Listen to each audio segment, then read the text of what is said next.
12th month in the time of the Eternal, month 3, day 5, 2024. The Eternal commands that his people pay close attention to Luke chapter 8. So, beloved, every event is put there, in its proper order. I have been let know that it is a message and teaching for each one of us in this hour, before what the Eternal has asked of us, and what is to come. He prepares us in advance so that we are ready before the events.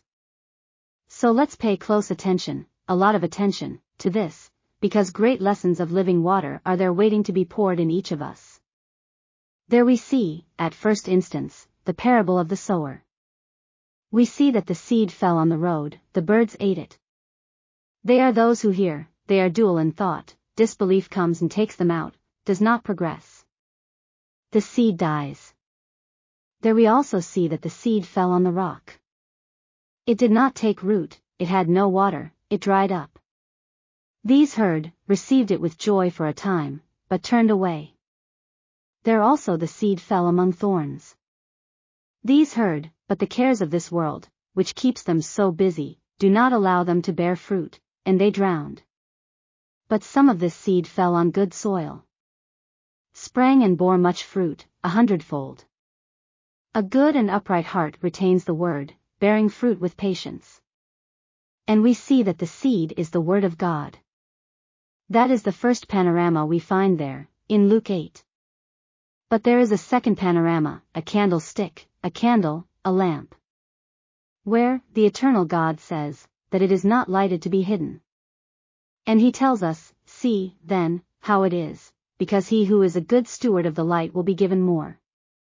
But whoever is not a good steward, even what he seems to have is taken away from him. Another panorama also appears there, the master's mother and brothers who went to see him. And, when they tell him, he answers, my mother and my brothers are those who hear the word of God and put it into practice.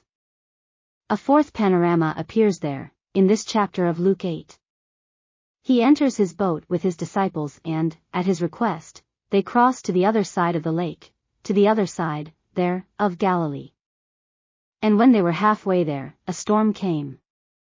The boat begins to fill with water. Everyone was in danger, and afraid of sinking because of the imminent danger that they were seeing. But the master slept peacefully. But they went to wake him up. The master rebukes the wind and the water. And these waters, then, remained, all tranquil. Everything stopped, everything calmed down. And he rebuked them, where is your faith? They were scared, but at the same time they were amazed. And even there, with the master in front of them, seeing everything they had seen up to that moment, they asked themselves, who is this, who commands the wind and the waters and they obey him? After this, another panorama, a fifth panorama. They then arrived at the land of the Gadarenes, on the opposite side of Galilee. And there, a man possessed by devil. He was demonized from time, without clothing, and his house, the tombs. When he saw, immediately, the master, those who were inside him cried out, what have I to do with you, Jesus, Son of the Most High God? I beg you not to torment me. And when the Eternal asked him what his name was, he responded, Legion, because there were many. So the Eternal God freed him. He sent this legion of evil angels to the pigs. And they all died falling off a cliff, they fell down a cliff. And the Gadarenes, instead of celebrating this, they all gathered together and begged him to leave them alone, to leave. They had suffered material losses, according to them, and that was what they were focused on. And they did not see the great spiritual blessing and the very majesty of heaven that was there, in front of them. The liberated one wanted to follow him, but he was denied by the master himself. But he gave him a task, go and tell others what God has done for you. Following this, a sixth panorama. Jesus and his disciples returned to Galilee and a crowd was there rejoicing, welcoming him. And a man named Jairus, prince of the synagogue, prostrated before him and begged him to come to his house, because his little daughter was dying. As Jesus walked and the crowd pressed on him, a seventh scenario emerged. A woman with an issue of blood touched the end of his cloak and she was instantly healed. Then the master stops and asks, who touched me?" And everyone said to him, "Master, but everyone is touching you. They are all crowded over you, close to you." But he said, "There was a special touch, because virtue came from me power came out." Then, the woman came, she prostrated herself before the Lord, the mystery was clarified and God was glorified. And the woman went in peace, as the Master dismissed her.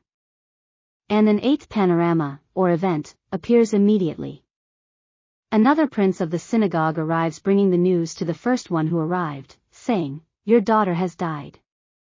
Don't bother him. Do not bother the Master anymore."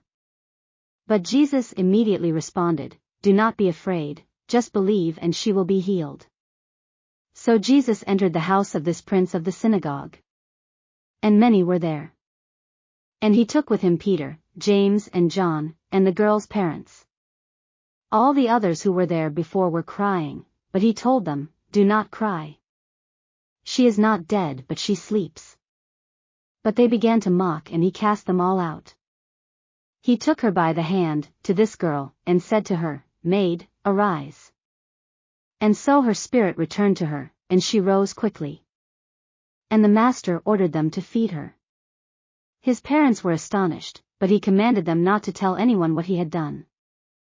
The Eternal commands that we pay attention to this, step by step, to these events that appear there, in this chapter 8 of the book of Luke.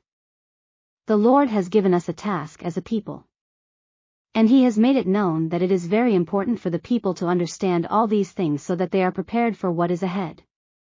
Then, he asks each of us not to take this out of our hearts, and to keep it very much in mind. And with supplication and prayer, each one of us, ask that he show us in all its capacity and completeness what he wants to let each one of us know with this. It is my request and prayer to the eternal God that this be so. May the Lord bless us.